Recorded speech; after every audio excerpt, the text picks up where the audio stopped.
안녕하세요. 홀릭입니다. 오늘은 2026년 1월 29일 목요일입니다.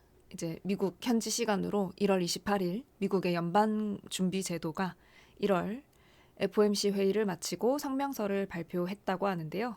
관련 내용 뉴스를 통해서 요약해서 정리를 한번 해보도록 하겠습니다. 옆에 내용이 있으니까요. 천천히 읽으면서 따라오시면 됩니다. 자, 미국 현지 시간으로 28일 연준은 이틀 동안 FOMC 정례 회의를 열고요. 이제 성명에서 연방 기금 금리 목표 범위를 3.5에서 3.75%로 유지한다고 밝혔습니다. 2025년 9월부터 12월까지 3번 연속 25bp 금리를 인하한 뒤로 동결로 돌아서게 된 것입니다. 연준은 금리 인하 사이클을 시작한 24년도에도 이제 9월부터 12월에 걸쳐서 3연속 인하를 결정했고요. 이제 그 9개월 동안 동결을 했었습니다. 그리고 25년에도 똑같이 9월부터 12월까지 연속 인하하게 됐고요. 시장 참가자들은 지난달 그 금리 인하를 한 이후부터 금리가 동결될 것으로 예상을 해왔습니다. 이제 추가 인하에 대한 그 위원들, FOMC 내부의 반발이 적지 않았고, 인플레이션의 그 지속적인 하락을 연준이 점검하려고 할 것이다. 이렇게 판단을 했다고 합니다. 그리고 이번 인하에서는 투표권자 12명 중에 10명이 동결에 찬성을 했고요. 2명은 25bp 인하를 주장하면서 반대표를 행사했다고 합니다.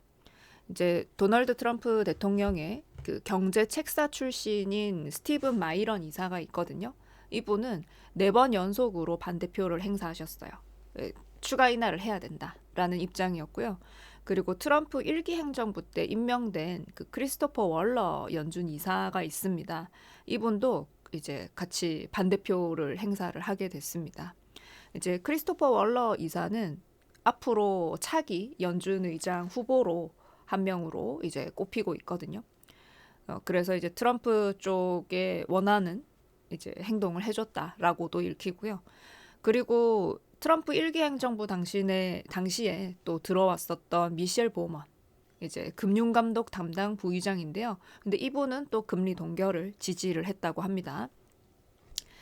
그리고 지난달부터 이제 시작하겠다고 발표한 그 지급준비금 관리 매입 RMP라고 하는 것도 계속해서 이어나가기로 했습니다. 지급준비금을 풍부한 수준으로 유지하기 위해서 재정증권 T빌 만기 1년 이하 국채를 사들이는 게 골자인 정책입니다. 그러면 이제 1월 FOMC에서 이번 FOMC에서 지난번 12월 FOMC 회의와 달라진 내용을 좀 정리를 해보면은 경제 활동에 대해서 좀 이제 다른 해석을 많이 넣었습니다. 일단 가용 지표들, 경제 활동이 견고한 속도로 확장되고 있다고 밝혔는데요. 작년 12월에는 완만한 속도로 확장되고 있다라고 얘기를 했는데 이거를 견고한 속도로 확장되고 있다라고 수정을 한 겁니다. 그리고 고용에 대해서는 고용 증가는 여전히 낮지만 실업률은 다소 안정화하는 징후를 보았다라고 이번에 얘기를 했는데 12월 성명에서는 올해 고용 증가가 둔화했고 실업률은 9월까지 오르는 추세였다라고 이제 표현을 했었습니다. 당시 이제 9월이라고 얘기한 거는 셧다운 때문에 당시에 실업률이 제대로 집계가 되지 않았기 때문에 9월 것까지만 보고 이제 판단을 하게 된 거였죠. 그래서 어쨌든 중요한 부분은 그 실업률이 안정화하는 흐름이 보였다라고 하는 부분이었습니다. 그리고 다음 내용은 지난 12월 성명에 포함됐었던 문구 중에 하나가 고용에 대한 하방 위험이 커졌다라는 내용이었는데요. 이 문구는 완전히 삭제를 했습니다. 그러니까 지난해 그 9월부터 12월까지 금리 인하를 한 이유 자체가 이제 고용 하방 위험이 커졌기 때문이라고 설명을 해왔었는데 이제 더는 커지지 않았다라고 이제 연준이 그 보고 있다고 해석할 수 있습니다. 그리고 물가와 관련해서도 12월에는 연초 이후 인플레이션이 상승했다라고 하는 내용을 삭제를 하고 이번에 그 인플레이션은 여전히 다소 높은 수준을 유지하고 있다 정도로만 언급을 해서 물가 압력에 대한 평가를 조금 조정을 했다고 합니다.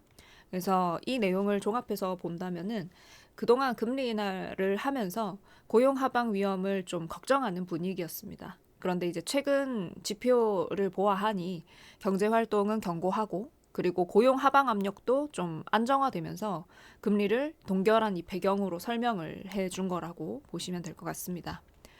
그리고 성명서 발표 이후에 이제 제롬 파월 의장이 나와서 기자회견을 했는데요.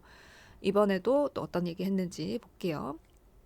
일단 파월 의장은 그 모두 발언에서 지난 1년간 고용 증가 속도가 둔화한 것은 노동 수요가 약해진 것, 그리고 이민 감소, 경제 활동 참가율 저하로 인한 노동인구 성장 둔화를 반영합니다. 라고 한 거고요. 이제 그동안 그 고용에 대한 성장세가 둔화했던 이유를 설명을 해준 겁니다. 구인, 해고, 채용 및 명목 임금 상승률을 포함한 다른 지표들은 최근 몇 달간 거의 변화가 없었다. 어느 정도 하방 압력을 받았지만은 유지가 되었다. 그거보다 더 떨어지지 않았다라고 설명을 해준 겁니다. 그리고 이제 질의응답에서 인플레이션이 반등하고 노동시장이 추가 악화 신호를 보이지 않는다면 금리를 인상할 수 있습니까? 라고 이렇게 물어봤는데 이제 파월 의장은 현재로서는 다음 조치가 금리 인상일 거라고 보는 것은 누구의 기본 전망도 아닙니다. 이렇게 대답을 했는데 지난달 회의에서도 이렇게 얘기를 했거든요. 다음 경로는 금리 인상은 아니다. 기본적으로 인하냐 동결이냐이지 인상이 선택지에 있진 않다라고 얘기를 해준 겁니다. 그리고 뭐 궁극적으로 우리는 우리가 옳다고 생각하는 일을 할 것이고 다만 금리 인상은 위원들의 예상 범위 안에는 있지 않습니다. 라고 강조를 했다고 합니다. 그러면은 이제 그 다음에는 인하 가능성은 어느 정도 논의했습니까? 하는 질문에는 우리는 언제 다음에 인하할지 혹은 다음 회의에서 인하할지 여부에 대한 기준을 명확하게 하지는 않을 것입니다. 그래서 이제 미리 미래의 일을 결정하는 게 아니라 회의 때마다 결정을 내릴 거다. 이렇게 얘기를 했고요. 그리고 이제 트럼프 행정부가 들어서면서 좀 연준의 독립성을 위협받는 이런 일들이 여러 번 있었는데 이제 연준은 독립성을 유지할 수 있다고 확신합니까? 라고 이제 질문을 해서 이제 그렇다. 유지할 수 있다고 믿는다. 그것에 강력하게 전념하고 있고 우리 동료들도 마찬가지다. 라고 얘기를 했고요. 다만 그 임기 종료, 이제 파월 의장의 임기 종료가 5월입니다. 그래서 종료 이후에 이사로 남을 수 있는가에 대해서는 답변을 하지 않았다고 합니다. 그래서 이번에는 사실 거의 다 예상한 바대로 나왔고 그죠? 시장에서 예상한 동결 그대로 나왔고 파월 의장도 예상을 벗어난 뭐 특별한 이야기를 하진 않았습니다. 왜냐하면 이런 답변들도 대부분 이제 지난 회의에서 다 한번 했던 얘기들이고 이미 시장에서도 어느 정도 예상할 수 있는 수준이었다고 이제 하거든요. 그래서 시장에서도 별다른 반응이 없었어요. 큰 변동이 일어나지 않았습니다.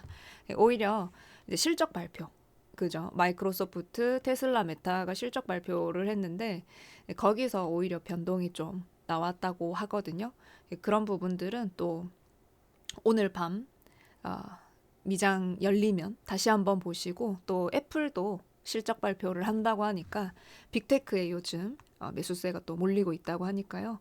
관심 있으신 분들은 미장 참고하시면 되겠습니다. 그리고 오늘은 26년 1월 5주차 위클리 옵션 만기일입니다. 대응하시는 분들 조심해서 보시고요. 선물 옵션, 주식 모두 대응하시는 분들 화이팅! 부디 성공 투자하시기 바랍니다. 그러면 시청해 주셔서 감사합니다. 생방송에서 뵙겠습니다.